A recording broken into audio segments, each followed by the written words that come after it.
Біз бүгін осы пресс-конференция беруіміздің себебі, өздеріңіз білесіздер, мына өткен аптада жұма күні 25 маусым күні біз осы бейбіт жиын өткізген болатынбыз. Ол жерде бұның алдында біз осы Астана қаласында митинг өткізуді жоспарлап, Астана қаласының әкімдігіне өзіміздің уведомлениені берген болатынбыз. Ол уведомлениеға бізге жаңа жауабында пандемия қатысты жаңа митинг өткізуге болмайды деген сондай қағаз келді. Сонымен қатар біз жаңаға сол Бәйтеректің жанында алаңда жиналып өзіміздің жаңа қарарымызды және өзіміздің мына өкіметтің алдында, биліктің алдына қойған бір қатар требованияларымызды сол жаңағы министрлік үйіне апарып сол жерде тапсырдық. Біраз енді ол жерде біздің шыққан себебіміз біріншіден қазір мынау Қазақстан қоғамында халықтың арасында өте көп, өте үлкен жаңағы мынау әлеуметтік проблемалар, жылдар бойы жаңа шешілмей келе жатқан проблемалар, соларды көтеру болды. Осы халықтың дауысын жеткізу. Өйткені бізде қазір депутаттардың барлығы ол проблемаларды айтпай отыр. Басқа да жаңағы министрлер, өкімет мүшелері, әкімдер, немесе басқа да жаңа маслихат депутаттары ол мәселелердің барлығын көтермей, ол мәселелерді айтпай, тек қана жаңа халықтың арасында ғана бұл мәселелер айтылады. Және де бұл мәселелер қазір күннен күнге жаңағы өзінің бір халықтың арасында үлкен ашу тудырып жатыр. Сондықтан біз енді ел тірегі партиясы ретінде тіркелмеген осы мәселелерді биліктің алдына айтуымыз керек, көтеруіміз керек деп шештік халықтың атынан. Екінші мәселе, өздеріңіз білесіздер, енді мынау парламент бізде жұмыс істемейді, депутаттар жұмыс істемейді, өкімет дұрыстап жұмыс істемейді, мынау әкімдер жергілікті дұрыстап жұмысын атқармайды. Мынау қазір көріп жатсыздар, күннен күнге баға өсіп келе жатыр. Ең керекті нәрселерге, мынау азық түлікке, басқа да ең керек осы біздің Қазақстан азаматтарының нәрселерге бағалар өсіп бара жатыр. Ал енді азаматтардың жалақысы, немесе басқа да бір пособиялар, немесе басқа да бір пенсиялар, олардың барлығы сол бір қалыпты төмен. Халықтың табысы өте төмен. Оның барлығын ешкім қазір айтып жатқан жоқ. Сондықтан біз осы мәселелерді биліктің алдында жаңа қоямыз деп сол кезде шешкен болатынбыз. Екінші мәселе, өздеріңіз білесіздер, біз осы жарты жылдан астам мынау ел тірегі саяси партиясының жаңа регистрациясын өткізе алмай жатырмыз. Регистрация болған кезде ол регистрацияның бірінші этапы мынау жаңағы уведомление, біз саяси партияны құрып жатырмыз деген уведомление осы заң бойынша қарастырылған. Сол уведомлениені бізде Әділет министрлігі өрескейлі бұзып, сол уведомлениені қабылдамай жатыр. Міне, мен қазір көрсеткім келеді. Мына жерде 11 біздің жаңағы нелеріміз, уведомленияларымыз Әділет министрлігіне тапсырған. Міне, санап шықсаңыздар да болады. Әр жаңағы неге, мынау Әділет министрлігінің жауабы, 11 рет бізге берген жауабы. Осының ішінде. Бәр жерде бұлар бір сылтауды тауып, ең бірінші сылтау, олардың жаңағы мына партияның ішінде, осы инициативный группаның ішінде өлген адамдар бар деп шығарды. Одан кейін біз бұны дәлелдедік, өлген адамдар жоқ екенін оның ішінде. Мына барлық базалармен, анау жаңағы салық комитетінің базасымен, одан кейін денсаулық сақтау базасымен, ол жерде біз әр адамды, біздің осы инициативтік топқа кірген адамның барлығын білеміз. Олардың жұмыс орындарын, қай жерде жұмыс істейді, олардың иындарын. Мына жерде, мына таблицада көрсеткен әр адамның жаңа фамилиясы, мында туған жері, туған күні, мына жерде иындары, удостоверение личности, қай жерде берілген, қай қалада, қай адресте тұрып жатыр. Мына жерде сотовый телефондары, барлығын көрсетіп, біз Әділет министрлігіне әрқашанда осыны жіберіп тұрамыз. Бұл адамдардың барлығын телефонмен жаңағы звондап, тірі екені жаңағы белгілі. қай бір база болмасын, медициналық база болсын. Бұл адамның әрқайсының жаңа медицинский страховкалары бар. Ол базаның ішінде көрсетілген. Мынау жаңағы ненің МВД-ның базалары бар. Одан кейін мынау салық комитетінің базасы бар. Бұлардың барлығы салық төлеуші. Соның ішінде барлығы көрсетілген, бірақ Әділет министрлігі жоқ, оның ішінде жаңа статусы белгіленбеген, немесе жаңа өлген адамдар бар деп 7 рет басында бізге қайтарды. Одан кейін жаңа біз бұның бәрін дәлелдегеннен кейін, олар тағы да бір сылтауды тауып шықты. О жерде жаңағы тағы бір сылтау, мынау иындары сәйкес келмейді, иындары дұрыс емес деп. Одан кейін біз оның барын қайтадан дәлелдедік. Иындардың барлығы дұрыс екен. Бәрі цифрамен, базамен, бәрін дәлелдеп шықтық. Одан кейін енді өздеріңіз білесіздер, мынау жаңа бейбіт жиынның алдында тағы жаңа тапсырған кезде олар былай істеді. Мынау әрбір өңірде біздің инициативтік топқа кірген адамға мынау ұлттық қауіпсіздік комитетінің жаңағы сотрудниктері, қызметкерлері және әкімшіліктің қызметкерлері сол адамдарға барып қысым көрсетті. Сендер мынандай заявление жазыңдар, біз өз еркімізбен кірген жоқпыз бұл партияға деп сөйтіп, бізде оның доказательстволары бар. Бізде кейбір адамдар соған қысым көрсетілген. Олар қазір интервью беруге, немесе жаңа видеоны жазып шығаруға дайын ол адамдар. Содан кейін біз соны айтқаннан кейін олар бұл сылтауды да алып тастады да, енді бізге 11-ші рет жаңа қайтадан отказ беріп жатыр. О жердегі енді соңғы тапқан сылтауы олардың. Мынау сендердің инициативтік топтың ішінде басқа партияның мүшелері бар деп сөйтіп шығарып отыр. Бұл енді күлкілі нәрсе. Біріншіден бұл заңға сәйкес емес. Мынау уведомление берген кезде олар отказ бере алмайды. Бұл уведомление, саяси партия құру туралы уведомление. Оған отказ бере алмайды. Заңда көрсетілмеген отказ беріледі деп. Заңда жазылған, олар уведомлениені қабылдап алдық деген жаңағы бізге бір просто квиток беру керек, жаңа қағаз, ответ, жауап. Болды, ары қарай біз 2 айдың ішінде съездімізді өткізуіміз керек. Одан кейін сол 4 айдың ішінде 20 мың адамның списігін дайындауымыз керек. Бұлар болса өрескейлі заңды бұзып, бұл просто жаңағы мынау өте бір сондай бір не өздері әділет министрлігіміз деп аталады. Ал енді толық әділетсіздікті көрсетіп, заңды, міне жазылып тұрған заңды өрескейлі бұзып, бізден жаңа ана уведомлениені қабылдамай отыр. Біз енді ана күні осы бейбіт жиында айтқан болатынбыз. Бұл жаңа бейбіт жиында өткізген кезде әділет министрінің алдына барып, біз талап еттік. Бекетаев, әділетсіз министрі, немесе осы жұмыстан кетсін, немесе өзінің жаңа жұмысын дұрыстап істесін. Мынау әділетсіздікке орын бермесін. Тура заңда қалай жазылған, солай жұмыс істесін деп сондай талап қойдық. Бірақ біздің бейбіт жиыннан кейін де олар қайтадан бізге жаңаға сөз жерде сол күні, жұма күні біз тапсырған болатынбыз қайтадан уведомлениені, осы партияның регистрациясы бойынша. Бізге қайтадан жауап келді, кеше жауапты алдық. Қайтадан жаңағы отказ.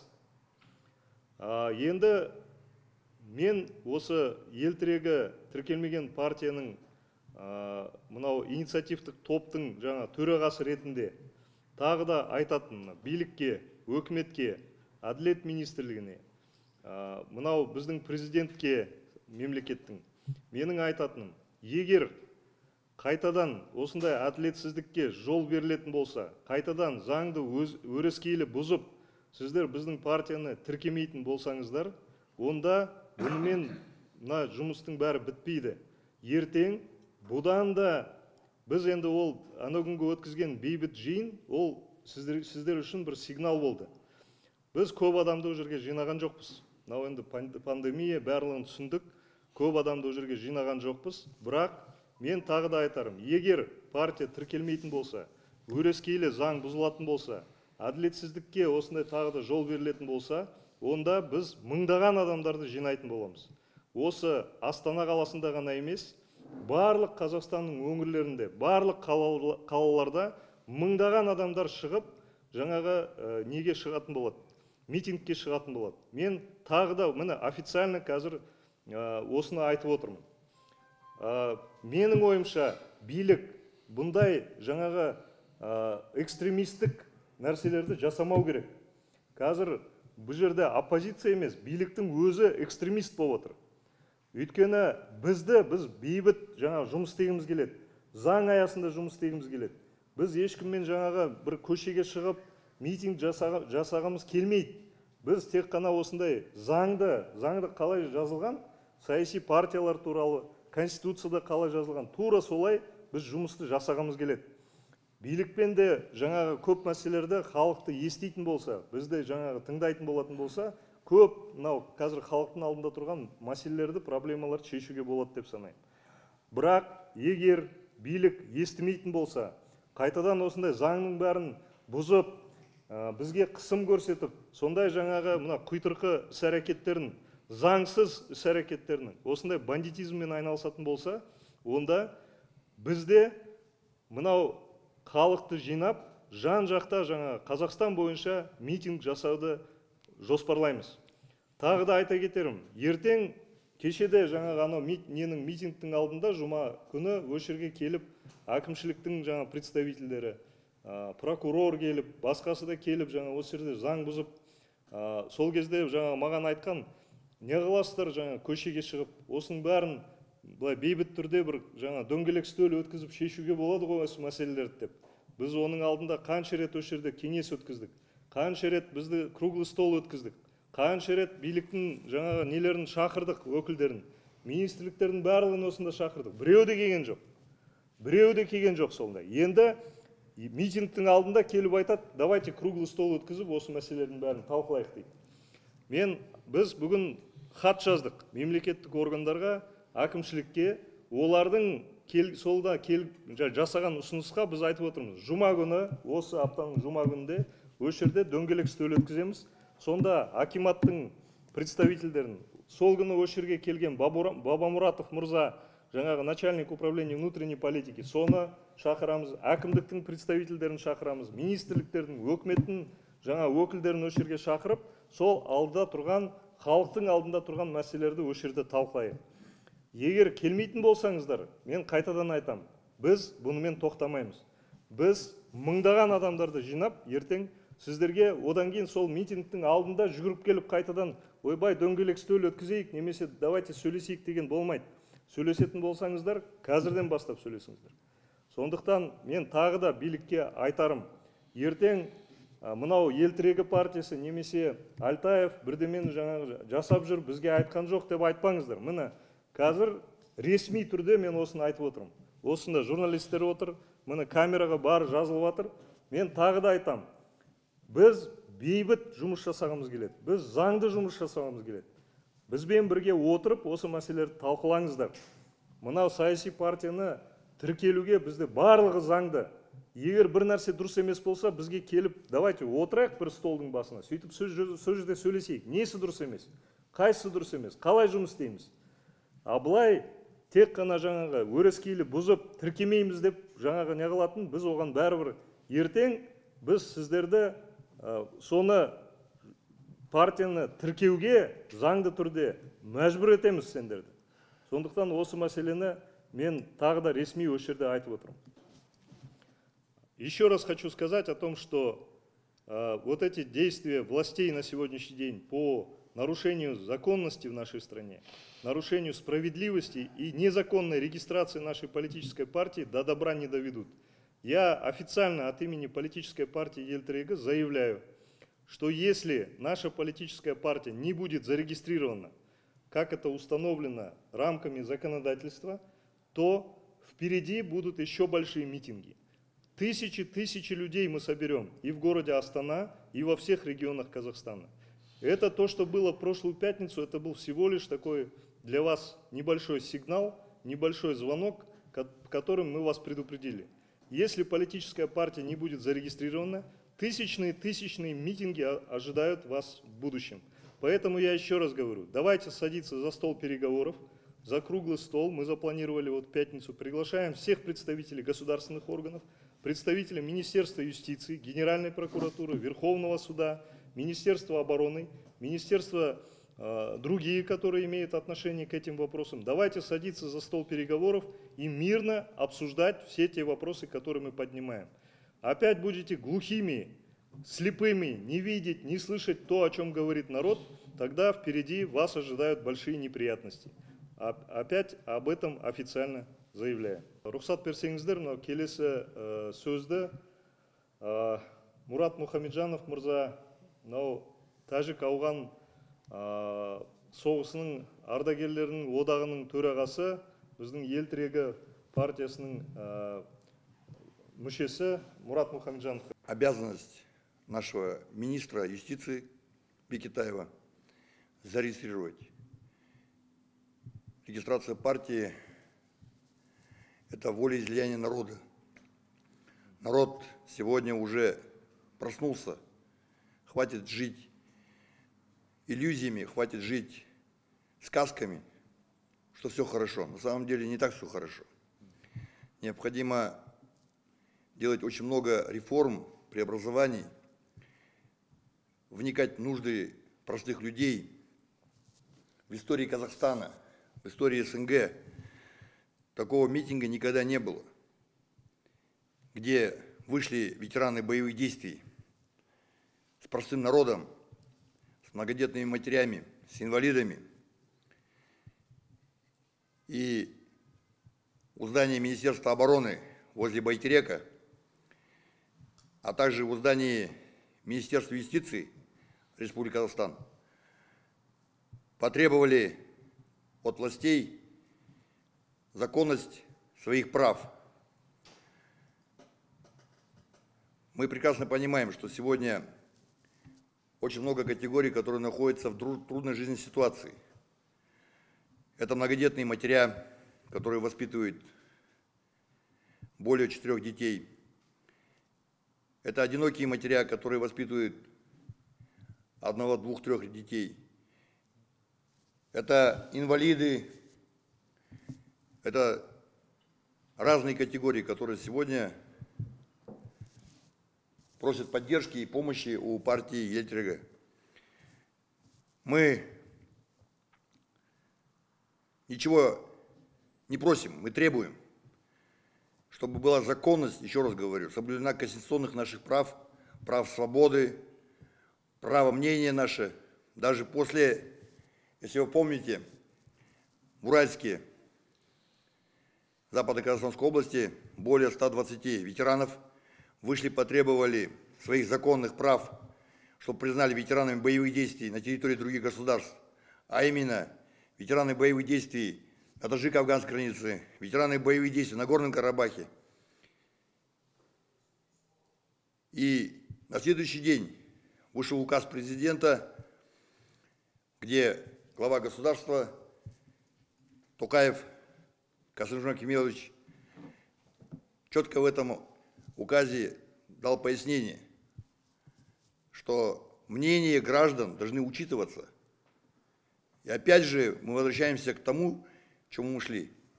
То есть сегодня никто не хочет наше учитывать мнение, никто не хочет слышать. Мы на этом митинге потребовали отставки министра юстиции Бекетаева. Этот человек действительно, я не знаю, наверное, имеет большую, огромную броню у себя в голове, которая непробиваема. Но поверьте, каждая броня имеет свойство пробиваться. Поэтому мы пробьем эту брешь, будем до конца идти, пока не зарегистрируем.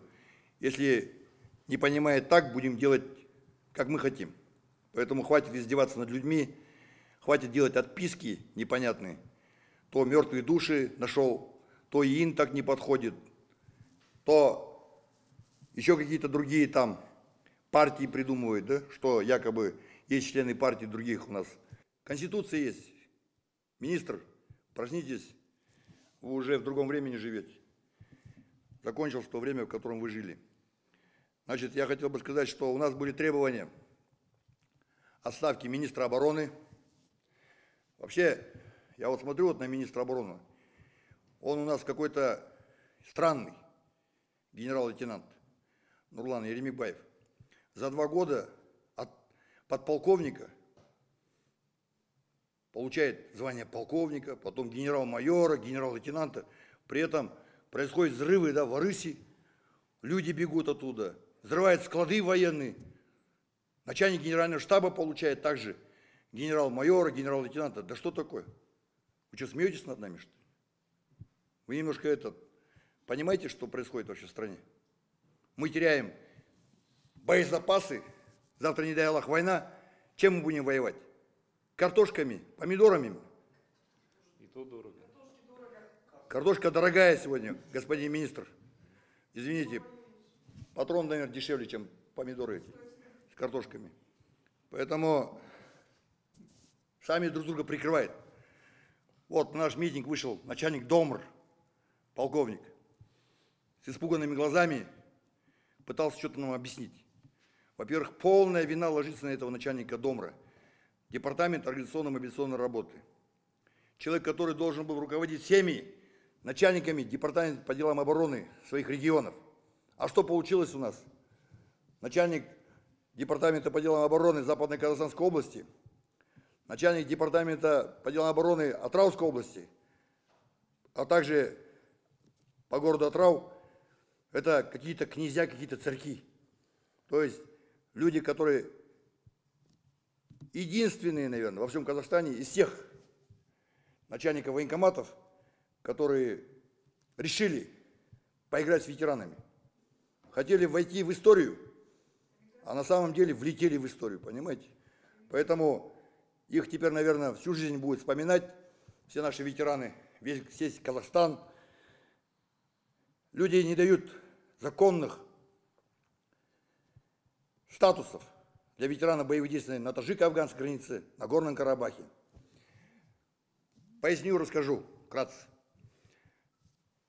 Вы видели, когда выходит начальник ДДО Западной Казахстанской области, подполковник Амиржанов, в 15:00 герой почти на коне прискакал, в 20:00 был повержен, признал все свои ошибки фактически.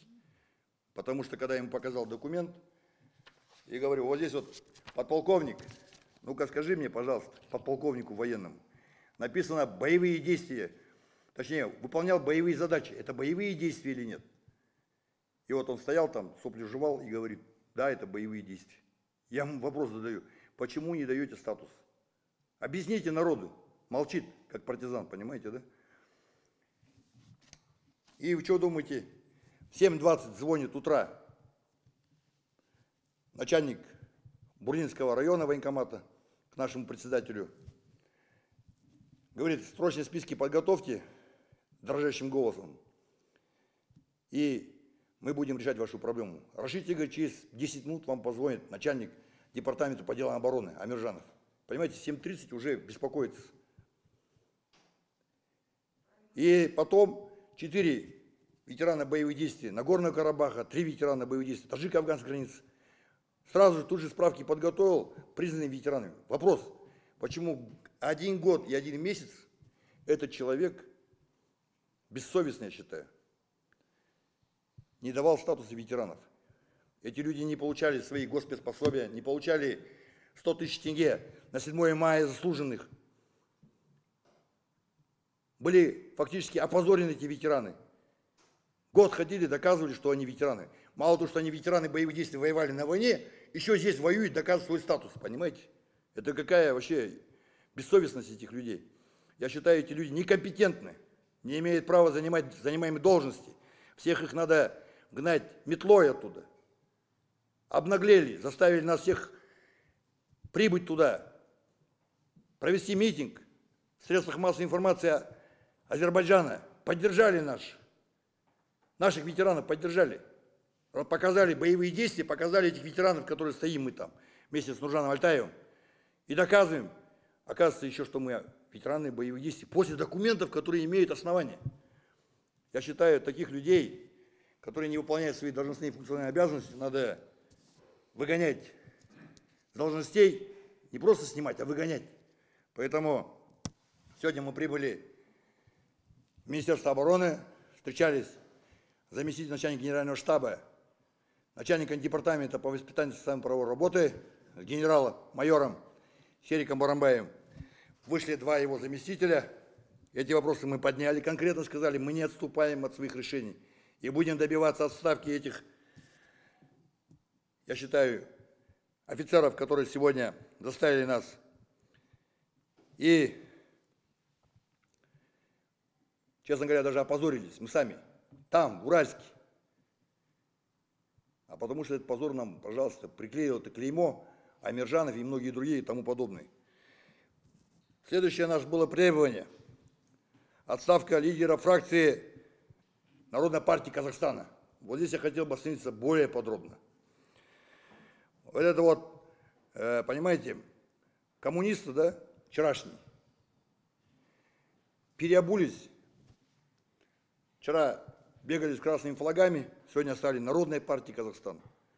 Вот у меня вопрос, почему Бекетаев, министр юстиции, быстро зарегистрировал, подмахнул этому лидеру фракции НПК Мажилиса парламента Айкыну Канырову.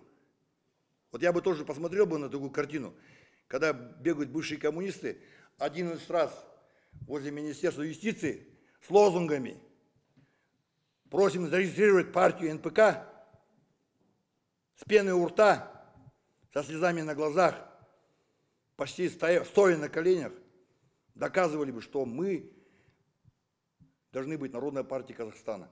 У меня вопрос. Когда регистрация идет одной партии, коммунисты же это другая партия, Народная партия Казахстана другая, цель, задача, предмет деятельности партии другое. И как-то легко так все решалось. А, наверное, потому что он депутат Мажилиса парламента, этот, как его там, Айкын Каныров, да? Поэтому так легко решается, это лоббирование интересов, да? Потому что такие люди нужны, оказывается, Бекетаеву. Но они нужны ли эти коммунисты вообще в Казахстане? Те же яйца, только в другой руке, понимаете, переобулись. Перекрасились резко там. Хотя я заходил в их филиалы, смотрю, а у них там красные знамена. Смотрю, там у них Ленин, Сталин, Дзержинский, китайские флаги у них там. Внутри китайские флаги, я вообще в шоке. Где патриотизм? Все красное. Как-то они быстро так переобуваются. Так. И хотел бы сказать, что этот Айкын Каныров в свое время, где-то год назад, мы ждали от него извинений, публичных извинений перед ветеранами боевых действий. Он оскорбил честь и достоинство наших погибших ребят и тех, которые сегодня участвовали в боевых действиях на Таджико-Афганской границе, на Горном Карабахе, Ираке. Говорил, что они готовы получать деньги, но не готовы умирать за Родину. Понимаете? Люди, которые награждены медалями, орденами, Жангур Герлигушин, Айбын, посмертно, указом главы государства. Как это понять? Какое имеет право морально занимать этот Айкын Каныров эту должность? Гнать его надо оттуда метлой.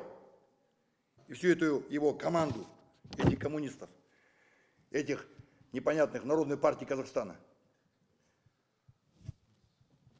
Я хочу сказать, что, уважаемые друзья, очень много накипевших проблем и вопросов, и сегодня мы прекрасно понимаем, что единственная партия, я считаю, которая сегодня отстаивает интересы, я считаю, это мое мнение, простого народа, это партия Ильтрега, которая рядом с народом, которая думает о чаяниях народа, которая переживает, которая заботится. И Бекетаеву обращение личное. Уважаемым назвать вас не могу, назову вас просто министр. Будьте добры подписать документы, хватит играть с ветеранами, хватит играть с простым народом. Одному подмахивайте Айкыну Канырову, а другим честным людям, которые сегодня здесь сидят за этим столом и которые требуют законных прав, интересов, регистрации партии, отказывать. Это бессовестно, это не по-человечески, это даже, можно сказать, аморально, потому что Аллах свидетель, видит все. Мы рано или поздно зарегистрируемся, рано или поздно мы добьемся своих законных прав. Это будет, конечно, еще, наверное, стоит нам некоторых нервов, но Бекетаев, министр, должен освободить свою занимаемую должность, должен признать свои ошибки и извиниться перед простыми гражданами и ветеранами, которые сегодня требуют законных прав регистрации партии. Еще раз хотел сказать, уважаемые друзья, это первый только этап. Еще не идет регистрация партии, идет только уведомление нашей партии, и такие проблемы уже на сегодняшний день мы имеем. Регистрация партии – это следующий этап. Еще впереди собрать более 20 тысяч голосов. Это только уведомление. Поэтому, если на первом этапе мы уже проходим 11 раз, подаем в суды, требуем своих законных прав, это, наверное, скоро войдет в книгу рекордов Гиннесса. Ни одна партия, наверное, в Казахстане так не регистрировалась, как сегодня партия ЛТРГ. С уважением, Мурат Мухамеджанов. Үлкен рахмет, Мұрат мырза. Өте дұрыс айттыңыз. Бекетаев мырза кеше біз сол әділет министрлігіне келген кезде, соншама халық сол министрліктің алдында тұрған кезде, ол негізі шығып сол адамдармен сөйлесу керек еді. Ол өйткені министрдің, жаңағы әрбір министр, это в первую очередь слуга народа. Халықтың ол қызметкері. Ол халық төлеп отқан салықтан өзінің жаңа жалақысын алады. Ол мынау жаңағы ресторанда мәселен официанттар болады, адамдарды сол жерде жаңа қызмет етіп жүретін. Сол сияқты ол да бір официанттың түрі деп айтуға болады. Халыққа қызмет ететін адам. Сондықтан ол сол жерге, егер халық наразы болып жатса, сол жерге шығып адамдармен сөйлесу керек еді. Ал енді халықтан қорқатын адам болатын болса, ол министрлік жаңағы неге сәйкес емес деп санаймын. Мына келесі сөзді Асқар Омар, біздің партияның, ел-тірегі партиясының үйлестіру комитетінің мүшесі Асқар Омарға берсем. Ну, я бы хотел сказать, что создание действительно оппозиционной партии в Казахстане – это не прихоть какой-то группы людей, а это веление времени. То есть на сегодняшний день всем известно, что творится у нас в Казахстане. Это известно не только нам, но и всему международному сообществу. Цены у нас растут не по дням, а по часам. Буквально за 2 года с приходом правительства Мамина к власти, как говорится, за эти 2 года у нас рост потребительских цен превысил более 50%. На продукты питания, если нам известно, продукты питания, только по одной картофелю у нас цена поднялась на 300%. Если в 2019 году она была 97 тенге, на сегодня уже 300 тенге перевалилась. И проблеск к тому, что какая-то будет отдушина и какие-то пойдут понижения цен, не то что понижение, а цены остановят хотя бы на этом уровне, не предвидится. Я вам уверяю, как бизнесмен, нет никаких предпосылок для того, чтобы цены у нас стабилизировались. То есть завалена, уборочная компания была завалена, 900 тысяч собранного картофеля, 900 тысяч тонн картофеля, оно половина пошло на кормовую базу. Почему у нас сейчас картофелем, как кормовой картофель стал, половина сгнила, оставшись 350 тысяч тонн было продано за границу. Поэтому у нас такая на сегодняшний день ситуация по второму хлебу. Картофель нельзя называть вторым хлебом. И по другим позициям, вы все знаете, даже по хлебу, если он в 2019 году стоил 120 тенге, то сейчас он стоит за 200 тенге булка хлеба. Вот он результат умелого руководства наших менеджеров в лице правительства. Касаясь нашей регистрации, я бы хотел сказать, что да, действительно, по всему мире партии создаются инициативные группы, создаются партии, которые регистрируются. Это и в Европе происходит, и в той же, как у нас любят называть, авторитарной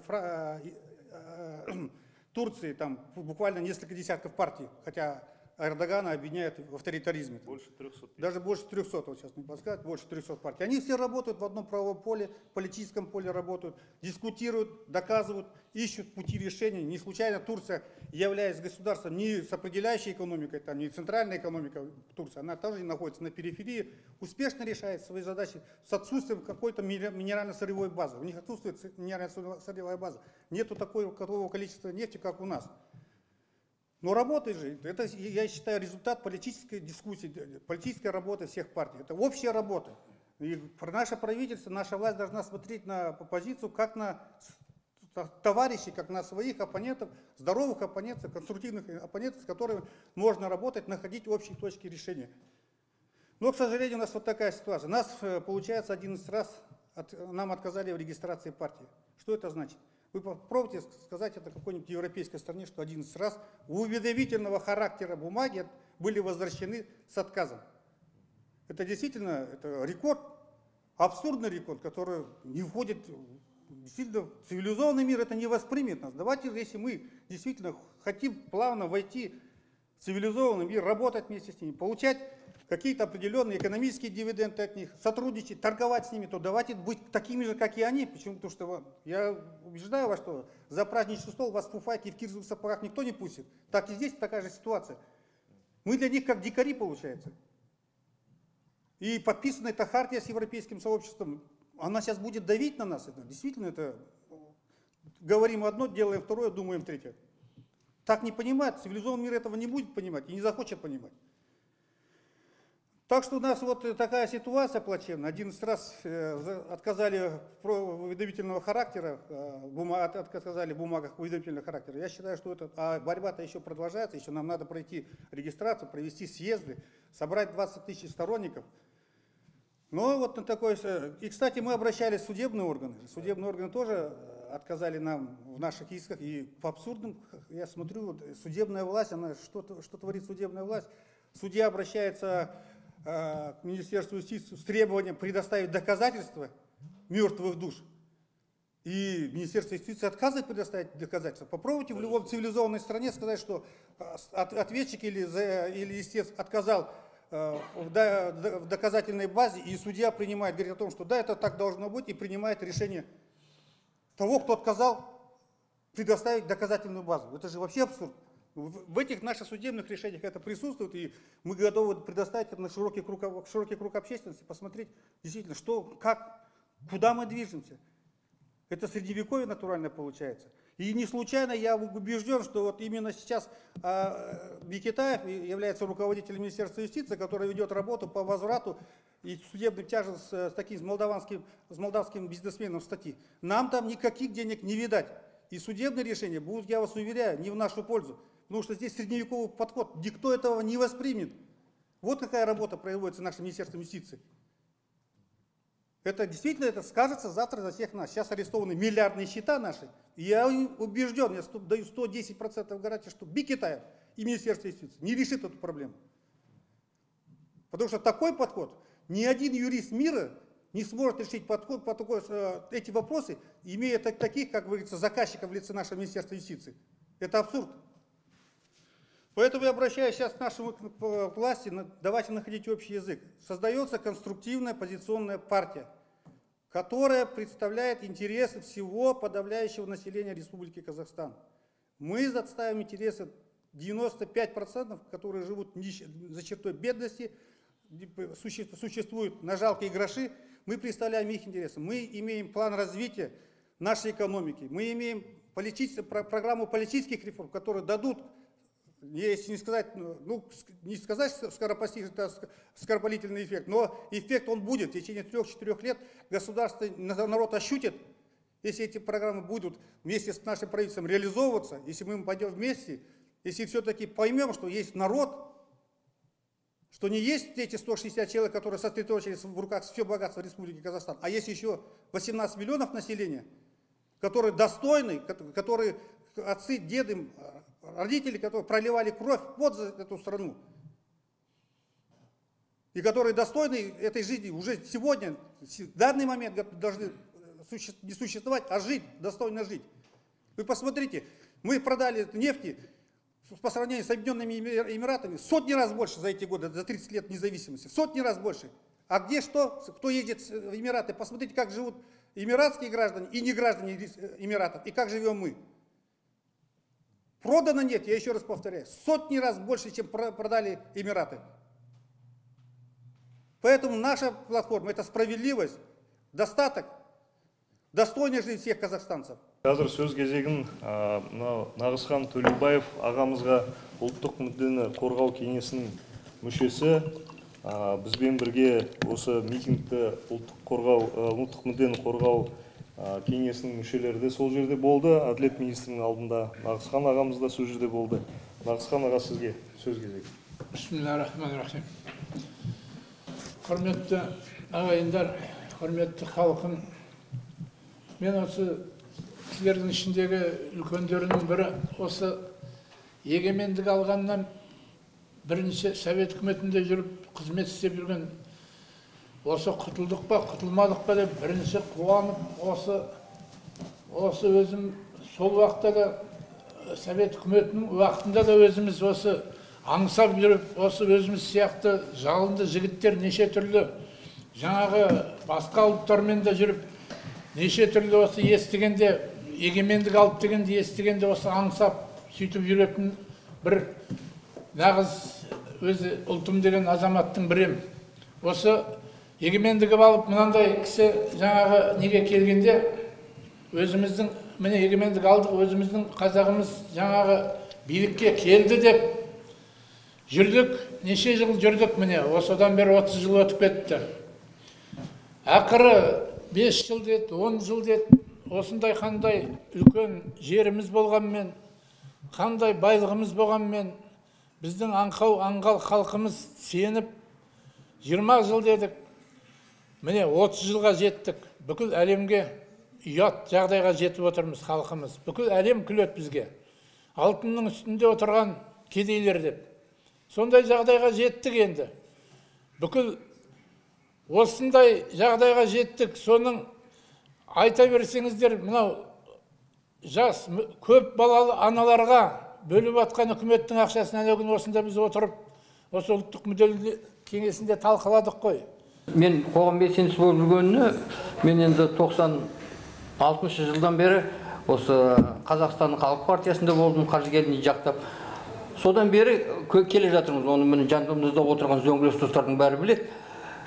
Бұларға митингіге шығамыз деп жатасың ғой, мына біз сияқты сөйлейтін адамдарды кіргізбей ұстайды. Үйдің жанында 3-4 милиция тұрады. Андып шықсаң болды, сразу машина қалды да, не қалып келеді? Әлгі роводыға. Содан кейін сол ұстап отырады. Кешкі митингі тарағанша. Мені олды құдалауды заңсыз ғой енді. Мені бір рет автобустан түсіріп алып, автобусты тоқтатып, қаншама кісі келе жатыр. Осы митингіге келе жатырмыз. Тоқтатып, танып тұр ғой енді менің түрімнен бәрінен. Ешкімді тексермей келіп, маған келіп, аға сіз, мен немен тексерсің, басыңыз неге тексермесін десем, что-то сіздің түріңізден сасқан бірдеме көріп тұр, неде кім сасып тұр сені. Мені түсіріп алды. Мен енді ана жерде төбелесіп жататын жас жігіт емеспін. Шықсам, 2 милиция тұр, гаидің. 2 жай милиция тұр, 2 гражданскийді. Бір мағам 6 кісі. Күні бойы мен соны кейін отырып, тамаққа апармайсыңдар ма мен түсті. Тамақтандырды. Соны көрдіңдер ме? Бізді тек қана халықпен сөйлесуге жібермеу үшін. Бұл да құдалаудың түрі.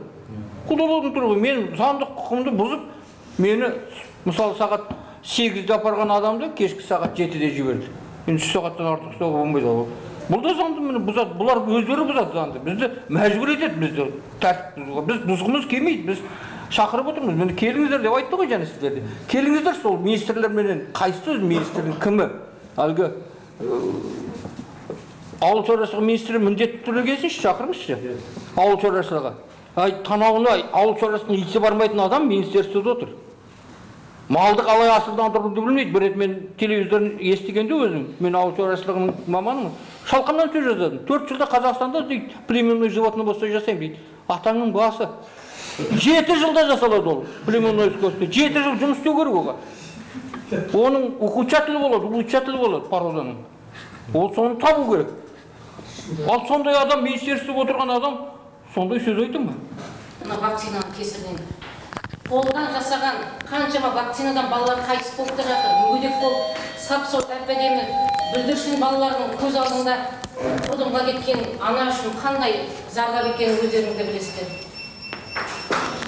Кеше тағы мынау 25 күні шыққан ауған тәжік соғысының ардагерлеріне елім үшін, жерім үшін деп шыққан азаматтарға мың алғыс. Әрбір отбасында қайғылы қайтпай қалған жігіттер болды, мүгедек болған жігіттер болды. Біз неге олар қолдамасқа? Біз Қазақстанның әрбір жағдайын біз қарап отырып, үндемей отыруымызға біздің құқымыз жоқ. Біз адам емеспіз бе? Біз адами тұрғыда, біз мұсылман мемлекеті болғандықтан, біз бәр нәрсеге де уже шыдамның шегі бар деп ойлаймын. Бас кеспек болса да тіл кеспек жоқ деген әрбір мемлекетте, әрбір тұрып жатқан мұсылман мемлекетінде жағдай жасалған. Ал біздің Қазақстан осыншама байлығы болып отырып, мұнайы болып отырып, жері болып отырып, міне көріп отырсыздар, батыста мал қырылып жатыр. Міне оңтүстікте әдемі көктеп, әдемі өсіп пісіп тұрған көкөністі жей алмай отырмыз. Осыншама дәрежеге жетіп, біздің Қазақстанның бейшаралық халге түскені кімнің кесірінен дейсіздер? Билік басының нашарлығы, бейшаралығы. Ер азаматтар сіздерге сеніп билік басына қойдық. Әр уақытта да біз ер азаматты сыйлаймыз. Қай уақытта да біз мұсылман болғандықтан әйел заты қай уақытта ер азаматтың артында тұрады. Бірақ әйелді, баланы қорғай алмайтын мемлекеттен мен не айтарымды да білмеймін. Бір қомалақ бір қарынмай шертер дейді. Мен сондықтан ел тірегінің тезірек тіркеліп, осы халыққа жағдайы жақсарып, үлкен жетістікке әкелетініне мен сенімдімін. Сондықтан қай уақытта да билік басындағы басқарушылар біздерге соғыс керек емес.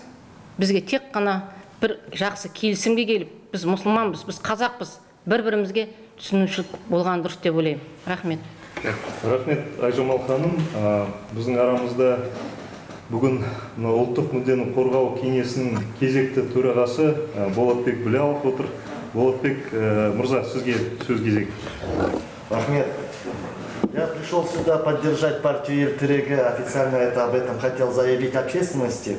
И не только эту партию, но и все другие партии, которые не получили регистрацию. Все знают о том, к чему приводит монополизация в экономике. Монополизация в экономике приводит к стагнации. Точно такая же монополизация в политике тоже приводит к застою. То, что мы видим, это результат именно монополизации политической власти определенными силами, которые закрылись, набрали определенное количество людей, там коммунисты, либо Алжол, там я не знаю сколько, а остальные, все, доступ закрыт, то есть закрыто. Любые, кто другие пытается сделать, войти вот эту вот именно политическую нишу, обретает статус чуть ли не врагов. Я почему об этом говорю? Вот вы говорите, что 11 раз подаете, это позор. Да. Вы выходите на митинг для того, чтобы выразить об этом, это тоже позор для страны. Но также сидят, голодают члены партии Куше. Почему? Потому что их объявили экстремистами. Почему их объявили экстремистами? Вот правильно сказал, если мы, говорит, стремимся к Европе, к цивилизации, мы должны стремиться к этим стандартам, евростандартам. Почему-то дома у нас все хотят, чтобы по евростандарту были, а правила игры хотят быть азиатскими. Почему? Потому что таджикский вариант. Я говорю таджикский вариант, почему? Потому что именно почему там война случилась в Таджикистане? От того, что в Таджикистане всю оппозицию назвали экстремистскими. И у нас точно такое же идет повторение. Любое оппозиционное движение называется экстремистскими и загоняют нас вот эту вот колею войны. Это добром не закончится. Почему это? Потому что власть, она абсолютно закрылась. Вы представляете, что делается? Это вчера правильно сказала одна женщина, я смотрел когда видео, говорит, этот власть, говорит, противопоставила мужчин против женщин. Имеется в виду многодетные мамы и полицейские, которые хотели, не пускали их. Это во что превращается? Что полиция, та, которая должна нас защищать, должна нас оберегать, она не выполняет свою функцию. И я прекрасно видел их по выражению лица, как они устали уже от этого. Потому что не функция полиции, извините, разговаривать с народом. Это функция чиновников, это функция депутатов. А что они делают? Закрываются. Они абсолютно все закрыты. Двери закрываются, лифты выключаются, как вот вчера. Это что такое? Это вот то корпоративное государство, которое Назарбаев строил 30 лет. Это значит, государство само по себе, а народ сам по себе выходит.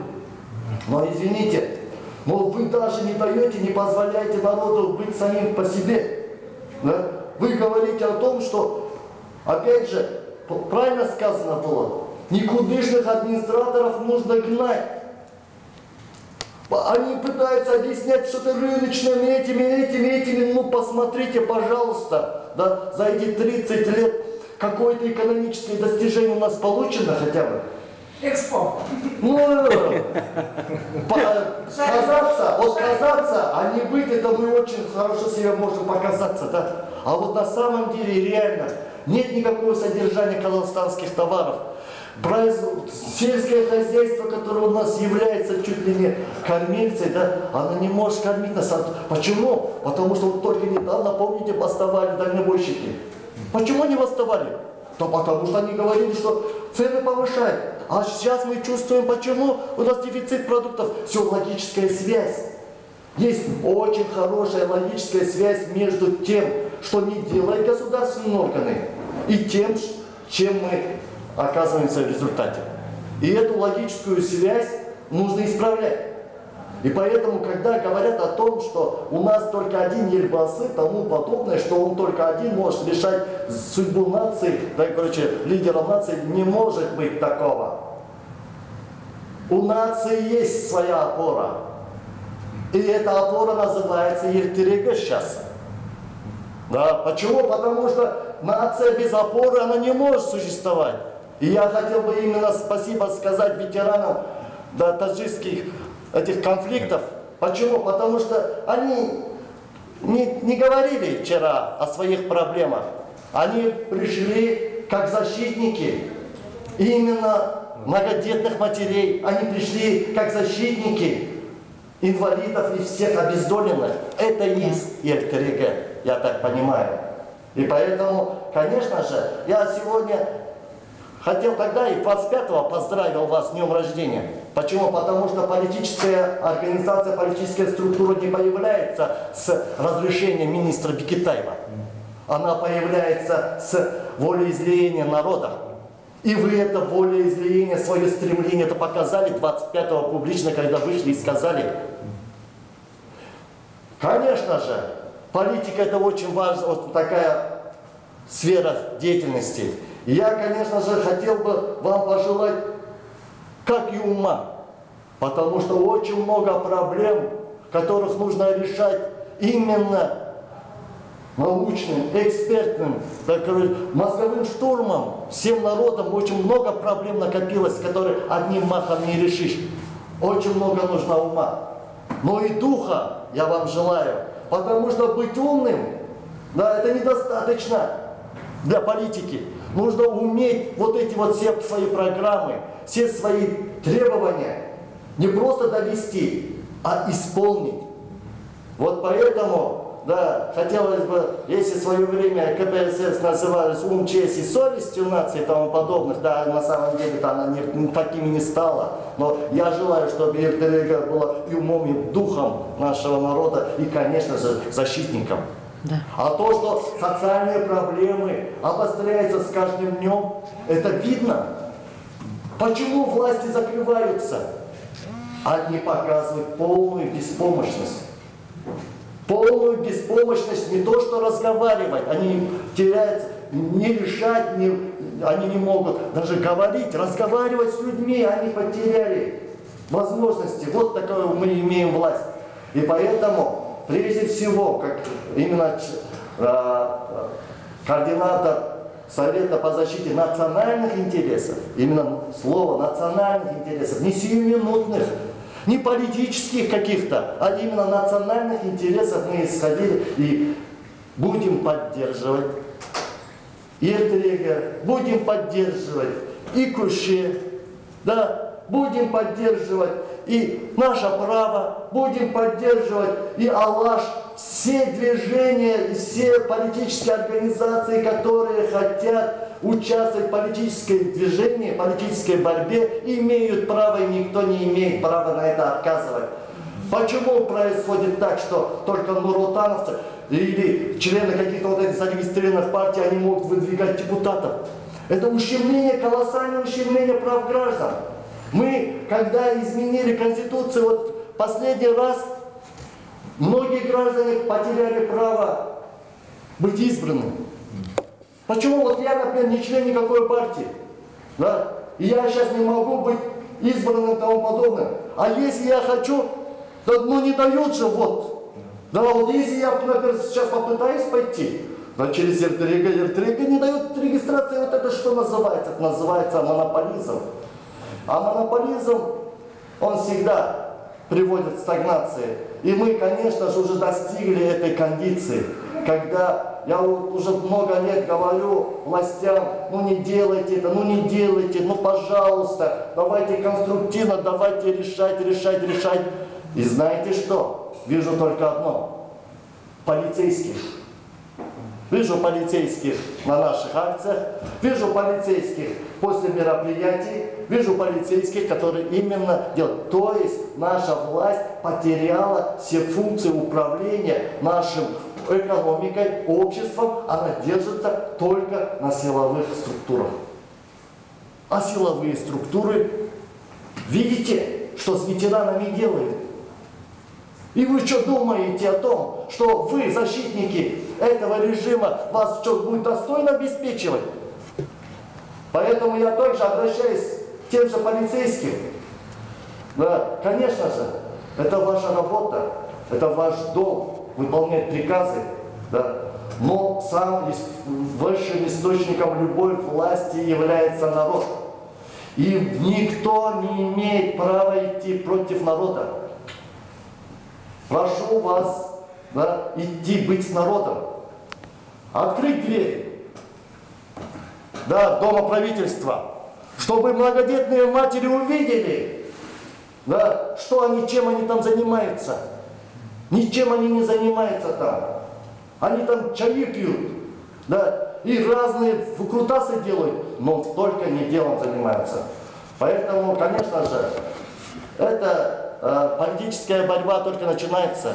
Я, например, не верю, хотя Нуржан говорит, что мы получим регистрацию. Я вот, например, не хочу карты, извиняюсь, но я тоже прошенный, да, короче, в этих политических ситуациях, сколько партий видел, и ну я не верю, что вас регистрируют. Почему? Потому что это не только правовые закорючки. Потом Бекетаев, он просто исполнитель воли, да, того, кто сидит сейчас в библиотеке и хотя находится одной ногой на том свете, все равно пытается всех нас тоже туда же затянуть.